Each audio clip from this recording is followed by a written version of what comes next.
Hello. Hello, can you hear me? I can. How are you doing? Oh wait, let me take off the sound of the stream. First of all, I apologize for my English. Okay, it's my third language, so it's not perfect. I, I forgive you for the flex. Yeah. A, your English is very good, and B, three languages. What other languages do you speak? Well, actually five, but yeah, it's my third language. Okay. Okay. So Uh, so what up? enough of the flex. Yeah, yeah, I Yeah. understand. No, yeah, it's Portuguese, Spanish, French, English, and Greek by now.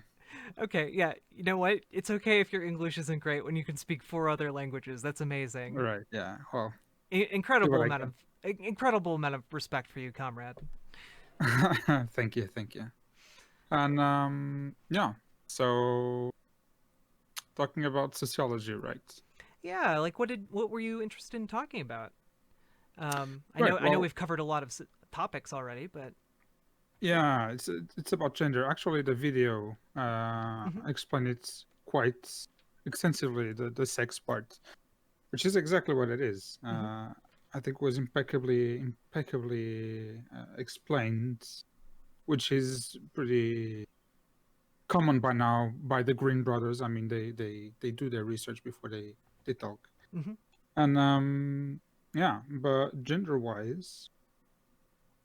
Uh, you also explained pretty much everything that there is. And what I was telling you, and I think Mojo Muffins, was that I was recommending you a book by Simone de Beauvoir, yeah, which is exactly it's kind of like the Bible of gender studies. It's where it all began because as I said, she brought up the notion that women were not born women like everyone believed, because mhm, there was this misconception that, because well, there still is, that's a problem, right, but this there was this misconception that because you were born with a certain genitalia, you you were biologically tied to your actions, and which is not true. And that's what Simone de Beauvoir actually started argumenting, is that women are not born women, mhm, they're born female, and even that now is refutable just by the video as well. yeah, But they were born female, and they were made to be women. So that's gender role of woman. And back then, I mean, this was early 20th century. yeah, Um, the gender roles were extremely preeminent, and yeah, so that belief belief that women were born women was first of all put into the fore, the what's that called, yeah, the was brought up to the public, and yeah, that's basically the beginning of yeah. gender studies, Well, which is extremely interesting. yeah, it is extremely interesting because like this is still something that we struggle with. Not even just like um, on like a level in the United States, but also abroad as well. Like there's a whole segment of trans radical exclusionary feminists, TERFs, Yeah, yeah, who make the argument that like men are in essentially for those of you watching who don't know what a TERF is someone who considers themselves a feminist but excludes trans people, right? Or rather, excludes trans women from their feminism and includes trans men, because in their view, trans men are actually women and trans women are actually men. Um, and they often do a lot of appeals to, men being in some regard like inherently violent or more prone to like sexual assault, and conflating that with like trans women. um, yeah. and I find it interesting that back in the 1948, 1949, you had someone writing about how this was not actually the case, but that No, idea yeah, still yeah. hasn't permeated into society yet. Yeah, no, it. There are very very difficult notions to deconstruct. I mean, that's what sociology studies. Hmm. There's a something that I like about sociology, which is we study and we deconstruct things that everyone thinks it's obvious. So we deconstruct the obvious. Yeah. And one thing that the so the video that we watched explained really well the sex part. But one thing that people don't understand is that sexuality, gender, and sex Hmm. are three completely different things, and they are interchangeable. That's something that Simone de Beauvoir also argued. So, for example, if you're a man Hmm. and you're straight, and suddenly, if you don't feel like a man, you're just a man and you're straight, and you don't feel like a man, you do you identify as a woman, Hmm. but you still like women, you become homosexual. That's Yeah. actually how it happens. So it's not something, they are interchangeable. It's not something that you are one thing and that's what you are. That's it. I mean, once you start developing once you start feeling like a woman, although you were born and raised as a man, you like women, and as soon as you do the transition, as you start identifying yourself as a woman, Yeah. um, you become homosexual. And I mean, yeah, that's something that confuses a lot of people as well. Yeah, it And it is. can be confusing. I mean, for people who don't study this kind of stuff, it can be really confusing. Yeah, I It's mean, radical ideas. I mean, I experienced that firsthand. So like I can tell you, even as somebody who experienced it, it was a curious sensation to wake up one day and be like, wait a minute, I'm a woman, but I am interested in women, so I guess I'm gay now. I'm a Yeah, lesbian exactly. now. Yeah, Yeah. it's a strange realization, but it makes a whole lot of sense once you actually think about it a bit. I think most people just tend not to think about these things or these possibilities. Yeah, yeah, exactly, exactly. And that's why we always argue that we have to be very careful because people tend to mix everything together because pe- people think that the normal is being straight and having a sex. That's it. You're a man and you're straight. That's the normal thing. Hmm. And and it confuses people. Transgender confuses the common mortal, and just like homosexuality really confuses people. So when you start saying like, well, they're actually sexuality, gender, and sex, they are three different aspects, Hmm. and they are interchangeable. Well, that's mind blowing for people. People don't believe and stuff, and you have to really uh, try to explain them the best way you can. But I mean, of course, there's that biological thing. I mean, as a sociologist, people always say like, ah, yeah, but uh, social sciences they're not hard sciences, and I'm like, well, if you don't want it to be, I mean, it still is. It's still just as valid as hard sciences because it's called a science because we use the science method. Hmm. Um, but still, even if you want to argue that it's not as hard as biology, for example, then let me tell you that even biologists do not agree on uh, a bipolar notion of sex. There's no longer men and women. That's it. It's no longer. It's a spectrum. Everything is a spectrum. Hmm. And the more we study that, the more we realize it's a spectrum. And I mean, society and people are complicated. So let's not try to simplify them. The more you simplify, the more you leave out. So Right. Like one of the things I always kind of come back to is like an analogy for a lot of sciences is like a lot of people, and you kind of mentioned this earlier too, like it's studying simple, like in simplicity you find complexity, right? yeah, exactly, Like you can look at a chair and like a normal person's like, yeah, that's a chair. But then you start studying it, you start looking at the like the physical ramifications of that chair, and you start getting down into the nitty gritty, and you suddenly realize, oh, that chair is actually made of different compounds. Those exactly. compounds are made of different molecules. Those molecules are made of different atoms, and like all of these things increase the complexity of this very simple object into um, a extremely broad range of possibilities. Yeah, yeah, Um, yeah, yeah, definitely. Yeah, we study something here, which is, I don't know if you guys in the US have that. By the way, I'm in Europe, so shout out to my European Union brothers. Um, but brothers and sisters, comrades, let's say. yeah. And but in here, we have something that we study, which is extremely simple. It's something that, for example, in here we say, "Let's go grab a coffee," Hmm.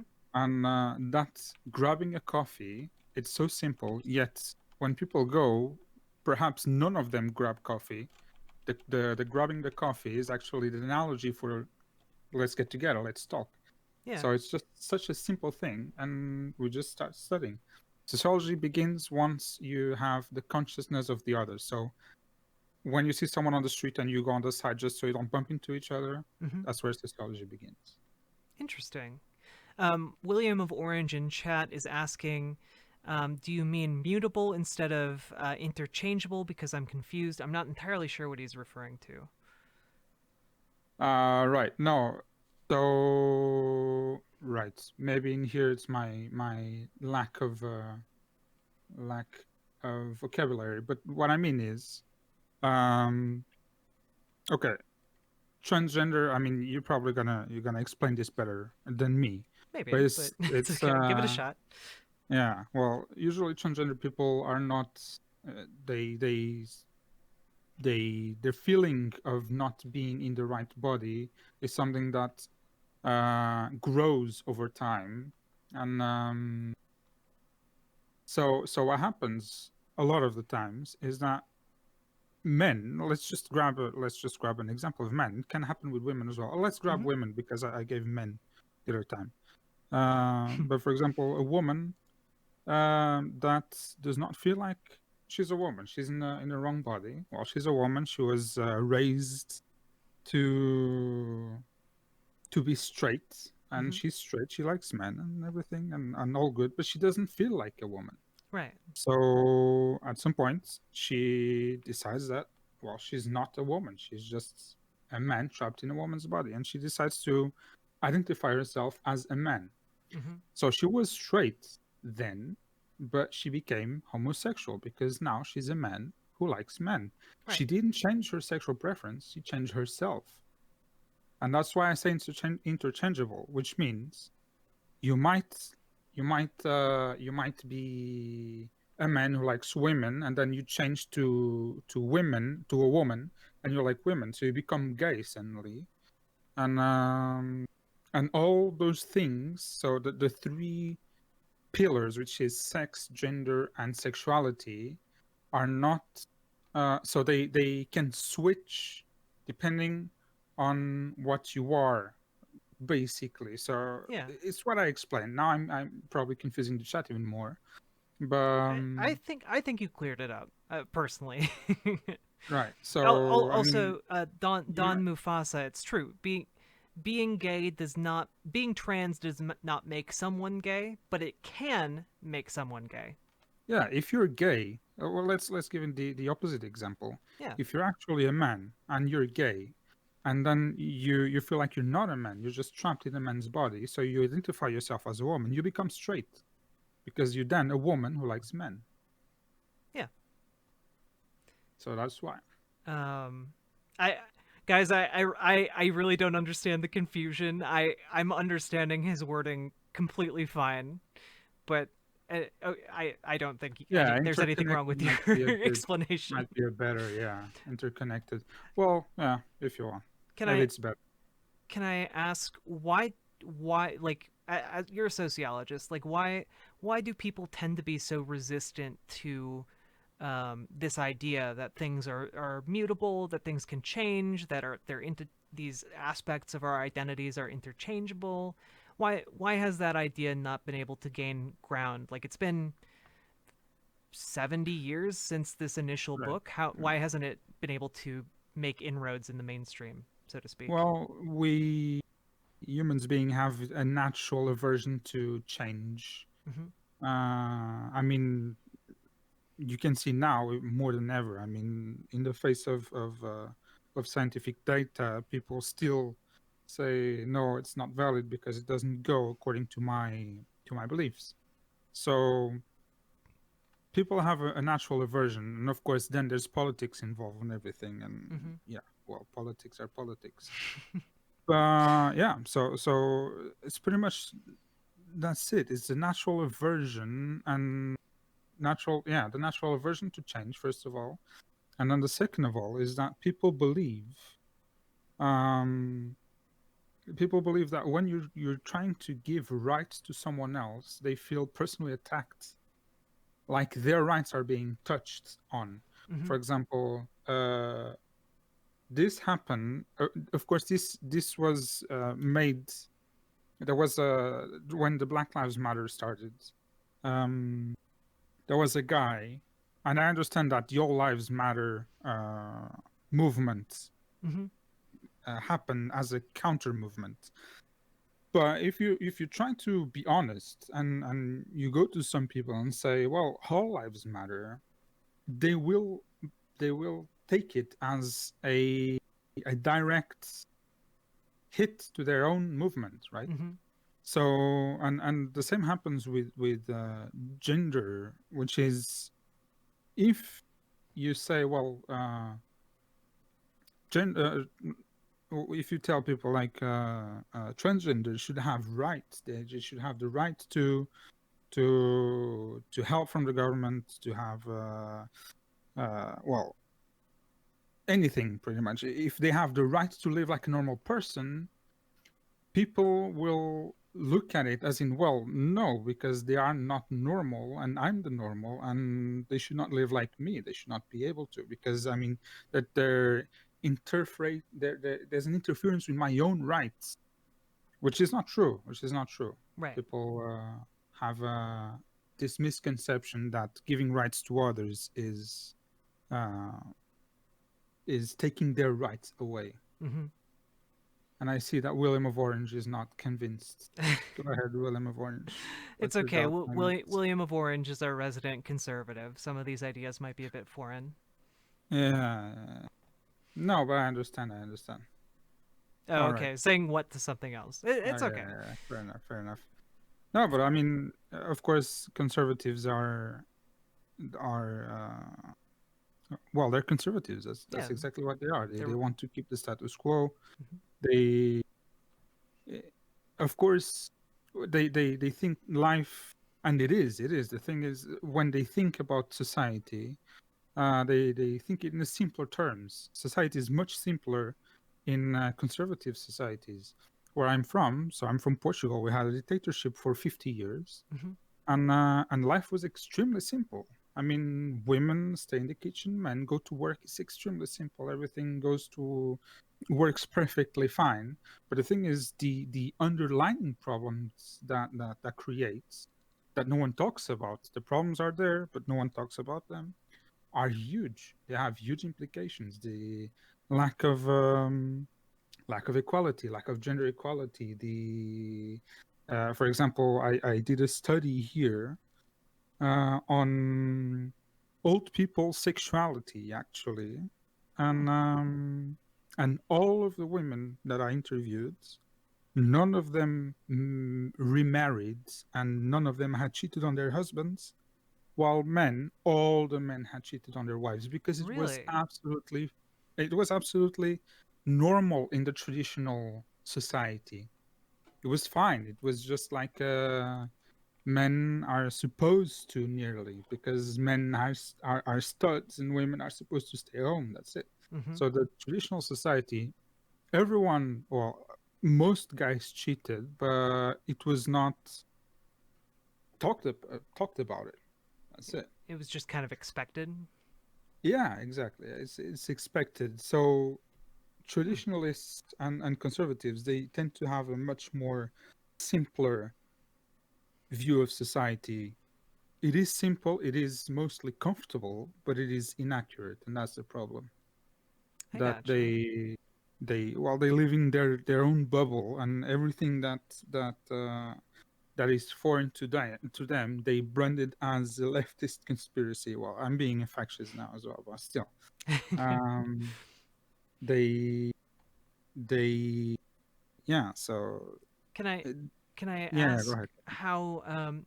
how do you how like do you have any insight on how we overcome this like resistance to new ideas, like on a sociological level, or is it just kind of something where like it has to erode over time? It Um, takes time. Yeah, everything takes time. Even whatever the government wants to implement, mhm, it has to take time. I'll give you the example of the COVID right now. mhm, In my country, the government decided that it is required of every citizen to use a mask in public, which is a very foreign notion in the United States because mhm. of freedom and stuff. But still, Yes. in here is it's required, and if they had tried to do this 6 months ago, no one would have done it. But now, because things are so bad, um, people gladly do it. So everything needs its context, and the best thing you can do is bring it to light. Bring the problem to light. Let people talk. Mhm. Of course, the internet is the worst place to talk because people, well, they're hidden True. behind the shields, and True. unless, well, you're not because you have a webcam and stuff. well, But well, in other ways, the internet's pretty good, right? Like I get to talk with you and learn a lot, right? yeah, definitely. But I mean, if you go to places, yeah, people tend to be trolls more than anything. You cannot have an honest True. conversation, True. and yeah. So, but everything needs time to be implemented. Absolutely everything. I mean, homosexuality has been around since forever. Just a little historical context during the Greek the classical ages, the Greeks, homosexuality was very well perceived because it was a time where men was perceived as superior to women, and So of and course you'd love be between attracted to men. men. Yeah, well, love between men was love between equals. It Yeah. was better than man and woman. Man and woman was purely, uh, well, might be love, but it was more like procreation than anything else. Yeah. Whilst between men, it was between two citizens, so two equal men. So it has been around since forever. In traditional societies, it always happened. It still happens today in very conservative societies. If we go to the Middle East, for example, there's still gays there, and there was gays in Europe during the 1930s and 1940s, during the fascism and Nazism and everything. But it takes time. That's the thing. It takes time. But the worst thing we can do is shut up about it. So we have to bring it to light. We have to talk about it. Yeah. And talking about it makes people think. It makes people think. If you don't talk about it, the problem will always stay in the darkness. And if you Festers. cannot see the problem, there is no problem Right. for others. So yeah, people won't know that you're transgender and therefore you have problems because no government supports you. There's no support for you and everything. So, but for other people, there's no problem, and for you, the problem exists, and it will grow over time. Is So, this, by the way, why like sometimes it's beneficial for protests to be purposely inconvenient others because it gets more attention, it gets more people thinking? I mean, this is my personal opinion. Hmm. I'm not in favor of that kind of protest. I understand where it comes from, Hmm. and I might agree with the premise of the protest, but I'm not myself that much of an activist to that point. I don't like the show off and not the spectacle. It's more like the shock value of protests. Okay. I understand perfectly, but I myself do not agree with um, self isolation, self discrimination, uh, So, for example, the gay pride, I Hmm. agree. I agree. I agree with with the gay pride and everything, but I never partake in it because I it's a bit too much for me. I'm a Yeah. conservative at core. I'm a liberal conservative, as I usually say. Okay. I live like a conservative, but I think like a liberal slash social democrat. Yeah. And Well, I mean, like, it's important, I think, to have all different kinds of types in a social movement, right? Like, there are definitely yeah, people who are definitely. much more interested in protesting or marching, and then there are also people who are more interested in like being a mouthpiece and spreading a message, and then there are more people still who, like yourself, who are in academia, kind of Yeah, pushing the validity of this in, more yeah, refined yeah, circles, I guess. yeah, definitely. And there's more and more people in academia and realizing this kind of stuff. So much so that the conservatives like to call now the university. We saw it in a video. I don't know if it was the guy or the women saying that. No, it was the guy. I think in Yeah, that university. PragerU. Yeah, that Yeah. the university is left something, which is absolutely ridiculous. I have a master's in political science, and I can say that the notion of Marxists of cultural Marxism is absolutely ridiculous. It's absolutely ridiculous. It's there's no such thing in academia. There's no such thing overall. That's it. Because they usually what conservatives say is that there is a cultural Marxism in universities because they promote gays and they promote transgenders and everything. First of all, academia doesn't promote anything. We study it, and second of all, Marxism and homosexuality. Are you kidding me? Marxists, communists are one of the most conservative people there is. They're extremely conservative, and so yeah. So I mean, cultural Marxism, yeah, that's bullshit. Yeah. Um like I would maybe slightly reframe it and say that like communists in like the USSR sense, absolutely. Um Most Well, communists I tend communism, to meet these days, or socialists, tend to be pretty open and liberated when it comes to yeah. I sexuality mean, and gender. yeah, the US has a weird. I mean, you guys had McCarthyism and everything, so I mean, the Yeah. word communism there is banned. But in Europe, where we have actual communist or communist parties in parliaments, Hmm. um, communists are very conservative, very conservative. Really? You have, yeah. I No, they find that are. fascinating.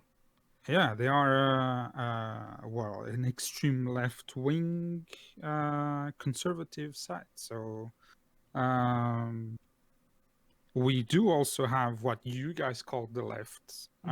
and which is the liberal left, which is pretty much the people who actually push for this kind of stuff, the abortion laws, the transgender helping, the gay community helping, and everything. What we call the fracturant causes, and yeah. So, Can I ask but at how? its core, Oh, yeah. Go ahead. sorry. I was just curious how are they both extremely far left and also conservative? Because this notion of left and right Hmm. comes from the French Revolution and the English Parliament as well, where you had the left part of the Parliament, which was progressive, and in France there were the Jacobins, the more radical ones, and Hmm. on the right side you had the conservatives. But in reality, the political spectrum cannot be or should not be divided into left and right. You have left, right, which is the economic spectrum, and then you have the vertical one, which is the social spectrum. Um, so, for example, communists tend to be far left, where the state controls everything, but they go up, so they go into to authoritarian regimes. So left, if you want, left is state controlled. Right is it's laissez-faire, Okay. kind of economic style. So it's privately owned. and then if you go up is authoritarian, and if you go down it's libertarian. And so con- communists, they are extreme left, so everything is state owned, and very they go up, so they're very authoritarian, and you can see that in actual communist countries, that is Venezuela, Cuba, North Korea, China, the ex-USSR, where they implement, most of them implement what they tried to, well, they try to implement the Marxism Leninism, and Hmm. it's at its core it has revolutionary ideas, like for example men and women are equal, um, but they are extremely conservatives at its core. They are against homosexuality, it's wrong for them and everything. But then you have the liberal left, which is mostly the young people nowadays. Hmm. Um, the Where they go left into a more socialist thing.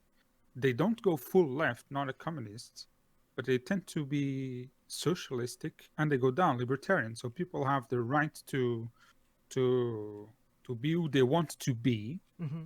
yet the state has to control some forms of some forms of economy. And by the way, I saw someone talking about China there, capitalist. I don't want to get into China because that's exactly my subject of my master's degree, the geopolitics of China. So Interesting. China being capitalist, yes and no at the same time.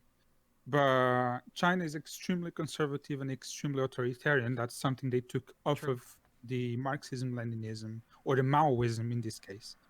And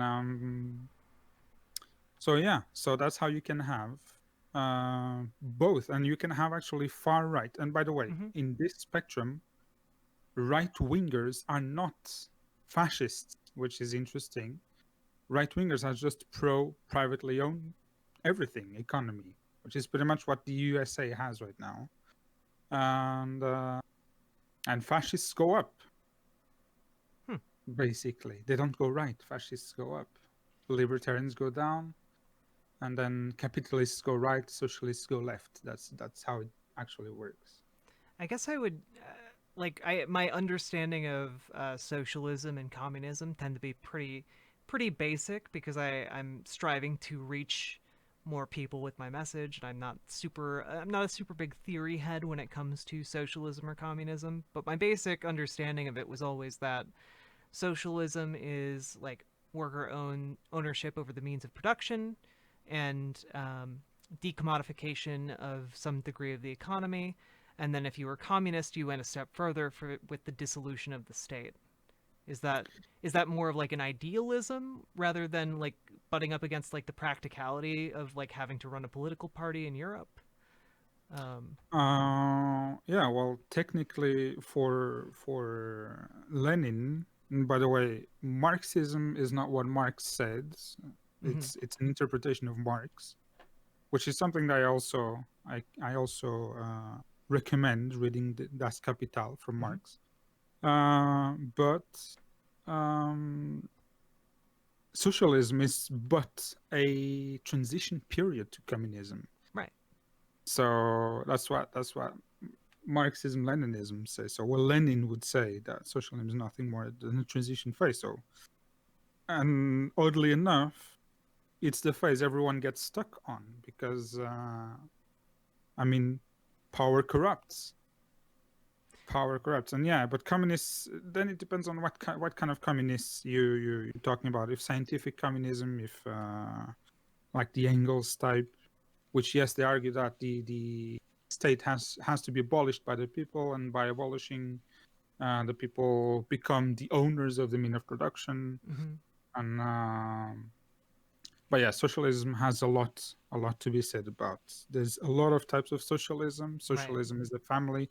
Me myself, I'm a social democrat, which is inside the socialist family.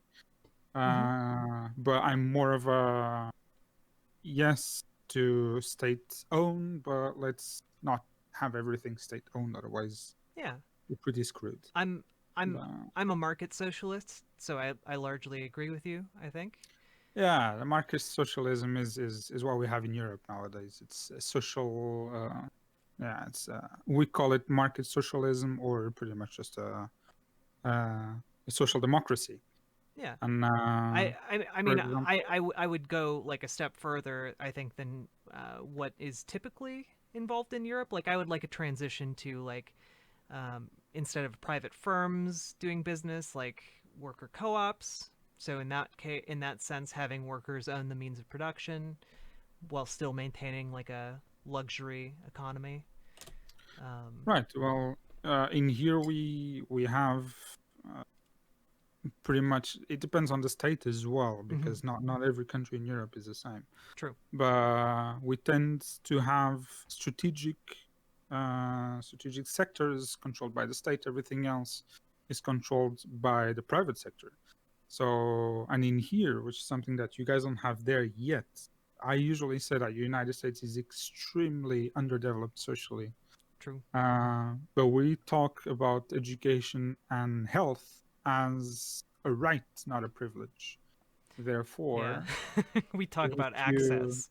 yeah, so, which is why, I mean, when we look at you, and we Europeans, if there's Europeans in the chat, I apologize for this, but we tend to be extremely arrogant towards Americans, exactly because of that. Mm-hmm. Because we do believe we have the superior model, and we do socially, but not economically, of course. Um, but we reach that point where we're like, okay, economics are good, but we cannot forget the social aspects. And what we have is exactly, for example, state-owned hospitals, state-owned health. But I mean, state-owned is it's really state-owned. It's not like the Obamacare or anything like that. Mm-hmm. So the state owns some hospitals. There is also privately owned hospitals, which is fine. You have the choice, but if you cannot afford it, you always have the state-owned hospitals. Hmm. And this same happens with education. You have the right to education, therefore, you cannot pay a private school. That's fine. You go to a public school. Actually, public universities in here are much better than private universities. I think in the US it's the opposite. But It yeah, depends. Yeah. right. In here, if you want to get into a public school, I think in UK is like this as well. Well, you have to have seriously good grades. Otherwise, you just have to settle for a private one, which is much less prestigious. And yeah, so Interesting. yeah, it's completely different in here and in there. But we do have this notion of the right to your health and the right to education. So much so that in my country, if you're an illegal immigrant, you have the right to be treated in the hospital. Oh, that's wonderful. Um, Yeah, can I ask a lot of about people know. your field of study? You said you are working on like the geopolitics of China. Yeah. That's You my probably can't go into like a ton of detail because you're still working on it, but yeah. just knowing more of your background would be very interesting. Well, yeah. Well, I started as sociology, and then I diverted into political science, and I'm studying the geopolitics of China and its influence in the. I have two studies coming actually. One of them is the inevitable democratization of China, and the second of all is the Beijing consensus and the Washington consensus. I don't know if the chat or you know what these are, I do not. but it's pretty much the new wave of colonization, both by the U.S. and Oh, China, oh, basically. okay. Yep. Sorry. Now I know what that is. Yeah, yeah. Yeah. So yeah, so that's pretty much it. And when someone said China is capitalistic, yes and no, because I mean you still have the 5-year planning typical of communists. You have an extremely brutal, repressive state. The state owns all the strategic companies, and all the privately owned companies have Communist Party members inside. So it's a very weirdly capitalistic, let's say. It's really not free market. what we call in China, we say it's so in Europe we have markets socialism, Mm-hmm. and in China they have state capitalism, which is the other way around. Yeah. So the state goes into, and that's the thing. I mean, no one can compete with the state, so Right. It's a powerful it's tool. impossible to compete with them. Yeah, yeah, yeah. And it's but the way they did it is perfect. Mm-hmm. And so who did this was Deng Xiaoping in the 80s and 90s. He divided China in two: a communist one and a capitalist one, and they barely touch each other. So if you're from one side of China, you cannot travel to the other, or you can under certain circumstances. And yeah, he pretty much divided it into a capitalist one and a Are, communist one. are those the economic zones? Yeah, yeah, yeah, yeah. Yeah. So the east side of China, all the coast, is a capitalist one, and the inside of it also, because they need communism there. You have Mongolians, you have Tibetans, you have the Uyghur minorities right now, Mm-hmm. and they all have to be subjugated by force according to them. So they need communism there. And but everyone else, they're Han Chinese. They're well controlled by the Communist Party. Therefore, you can afford to open the world a little bit. But that's one of my arguments, is that if you open as a communist, you're dead. Interesting. Okay. Well, it was fascinating to talk with you. Do you have any projects you'd like to shout out? Anywhere people can find you that you'd like to talk about? Well, not necessarily. I have a Twitch channel, but it's all in Portuguese, so never mind about that. But I'll still be around, so we can still talk about politics and everything. Okay. Because I'm a very critical of socialism, just as I am of conservatism and capitalism. So Yeah. Do you want to shout out the Twitch channel anyway, in case uh people want to check it out? yeah, well, it's JPBraz, but again, it's all in Portuguese. If you guys have interest in Portuguese gaming content, the gaming is all about geopolitics and everything. So yeah, Awesome. boring as usual. But yeah, I mean, and yes, to someone asked if I was part of Discord. Yes, I am. Yes. Oh, So if you guys awesome. have any doubts about, I mean, as a sociologist, I love talking about society and everything. So, Hmm. uh, yeah, in any doubt or anything you guys want to ask, you can always ask on Discord or anything. That's it. Well, thank you very much for giving us your time tonight. Well, thank you for having me. Have a good one, okay? Thank you. Bye bye. Bye. What an absolutely lovely conversation. You know, like I'm not 100% sure that I'm on the same like level as uh being able to articulate some of these political positions, but you know what? On the whole, an excellent comrade and an excellent conversation. And you know what? That's okay. We don't have to align 100% on every single political issue in order to have a great discussion.